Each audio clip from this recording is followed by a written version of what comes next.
Um comentário, o Christian chamou a atenção para um negócio interessante, né? Que é isso, né, do Eduardo Bolsonaro ter ido para os Estados Unidos para tentar, vamos dizer, salvar aí, né, o patrimônio eleitoral da família Bolsonaro. Mas eu diria que ele conseguiu o efeito oposto, né?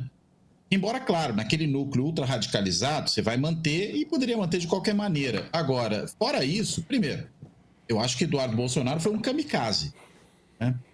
Porque, afinal de contas, ele não tem volta de onde ele foi. E acho que ele desgraçou sua carreira política para o resto da vida. Não tem como voltar. Inclusive, se volta do Brasil, provavelmente é preso. Então, além de tudo, tem isso. Então, não tem esse caminho de volta. Segundo, ele associou a família Bolsonaro à imagem dos traidores da pátria. E justamente para aqueles que gostam de se apresentar como patriotas, ainda que gostem mais das bandeiras de Israel e dos Estados Unidos do que da brasileira, veja, ser um traidor da pátria é um baita de um estigma, né? Então, é por isso que eu acho que ele é um kamikaze de alguma medida às avessas, né? Porque afinal de contas é um kamikaze que, em vez de se sacrificar pelo país, sacrificou o país em prol de si mesmo. Então tem essa inversão.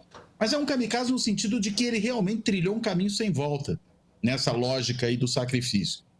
E acho que com isso ele acabou prejudicando toda a família Bolsonaro, né? E acho que isso já se reflete nessas primeiras pesquisas aí de intenção de voto, que não mostram exatamente uma melhora do Lula, mas mostram uma piora dos Bolsonaro, da Michele, do Flávio, do Eduardo e do próprio Jair.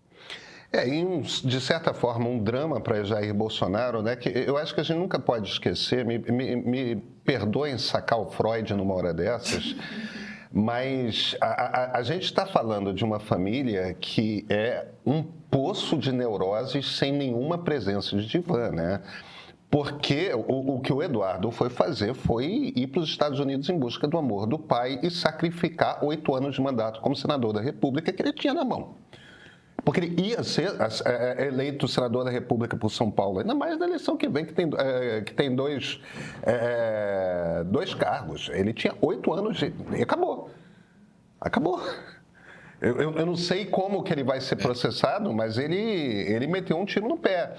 E aí tem essa coisa que é um grande drama para o Jair, dentro do lugar do macho alfa lá que fica na cabeça dele, que o que todas as pesquisas estão dizendo é que se ele precisa de alguém com o sobrenome Bolsonaro para ser candidato à presidência, esse alguém é a Michele, né?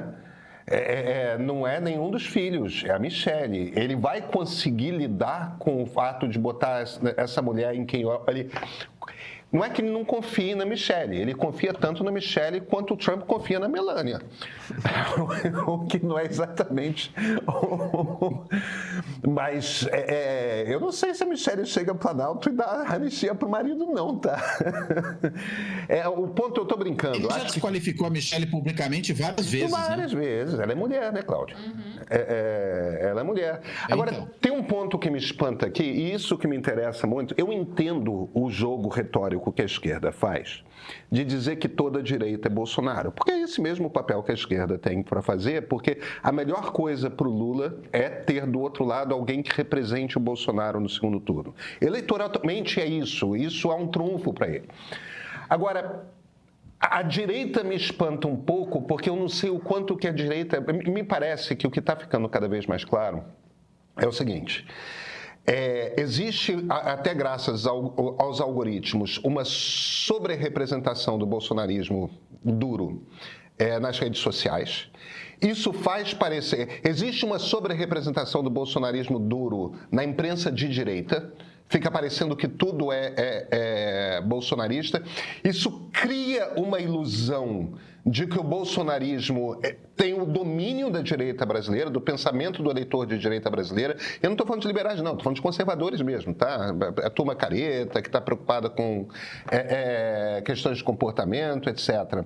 Mas quando a gente vai para as pesquisas, a gente já tem uma série, se você junta Datafolha, se você junta IPESP, se você junta Quest, se você junta Ideia, se você sai juntando aqueles institutos que dão sempre mais ou menos os mesmos números e, portanto, a gente pode confiar neles, cada vez fica mais claro que o bolsonarismo duro no eleitorado não passa de 15%. Está mais próximo de 10% do que 15% do eleitorado.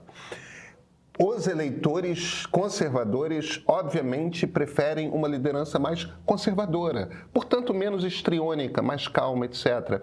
Não está claro para mim se os políticos de direita entendem isso.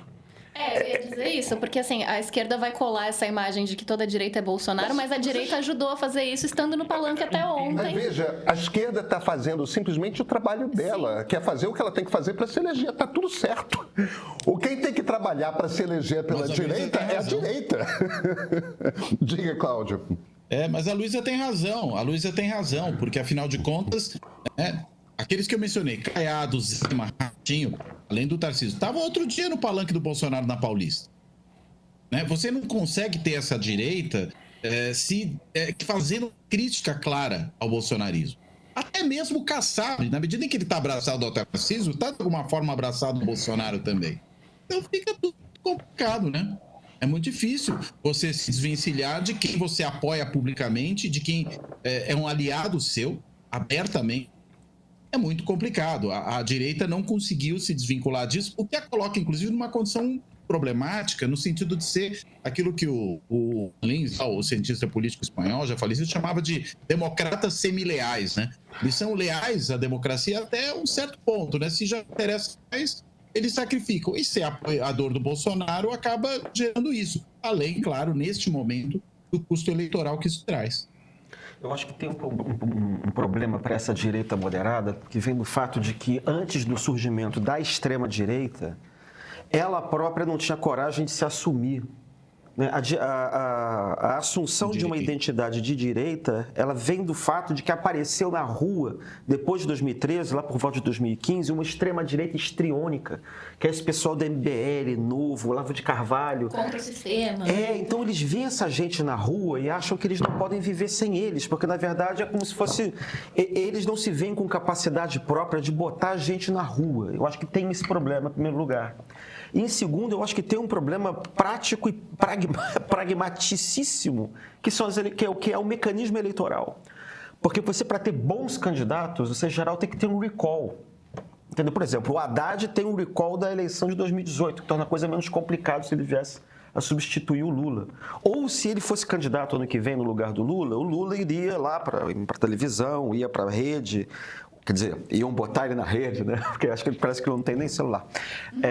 E aí, nesse caso, ele dizia, vote de um companheiro Haddad e tal. Pronto, aí você conseguia transferir o voto. O problema da direita hoje é que ela tem uma maioria, digamos assim, a direita institucional, ela tem mais voto do que o bolsonarismo duro, mas ela não tem ainda um candidato capaz de se contrapor a essa extrema-direita, que tenha uma espécie de um recall. Gente que participou de eleições anteriores, entendeu? Que possa... Tudo se resume na tragédia de que eles não sabem como tirar a identidade da direita da cara do clã Bolsonaro. Esse que é o problema deles, entendeu? E aí talvez o pedágio que eles tenham que pagar é ter uma eleição no ano que vem que seja uma eleição que no primeiro turno esteja dividida.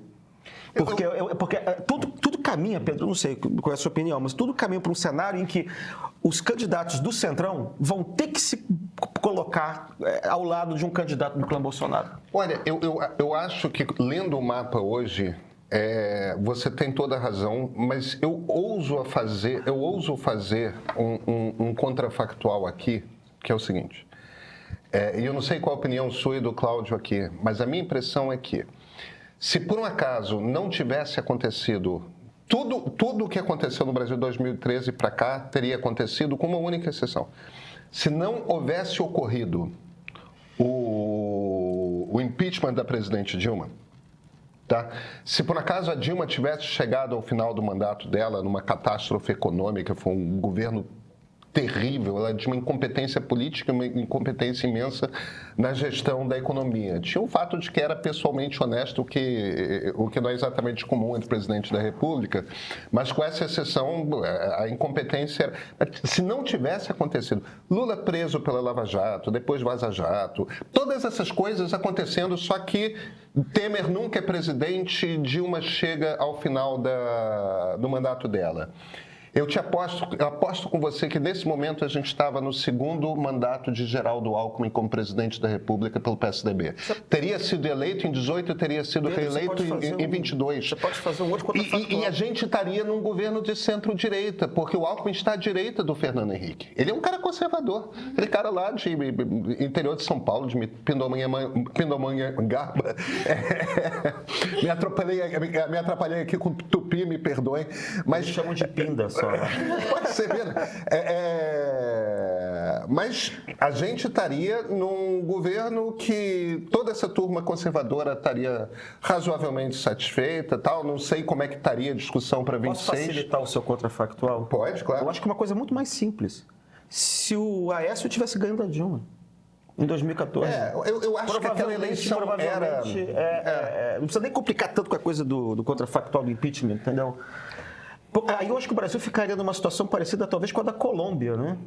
Em que você tem os candidatos de esquerda e de direita, mas a direita não é a extrema-direita. É isso. Entendeu? É isso. Você acha que eu estou viajando no meu contrafactual? E o que é de mais próximo à extrema-direita... Não, eu só vou completar. E o que é mais próximo da extrema-direita na Colômbia agora está no banco dos réus também, né? Aham. É o Uribe.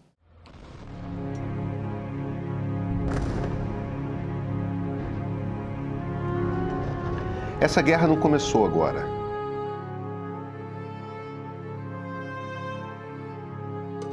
Não começou nem em 1948, quando o Estado de Israel foi criado.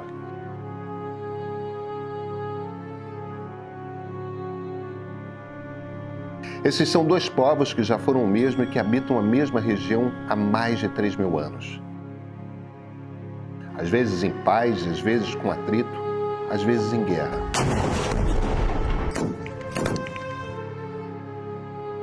A versão atual nós chamamos de conflito Israel-Palestina. Nós não temos conversado sobre esse conflito e precisamos conversar.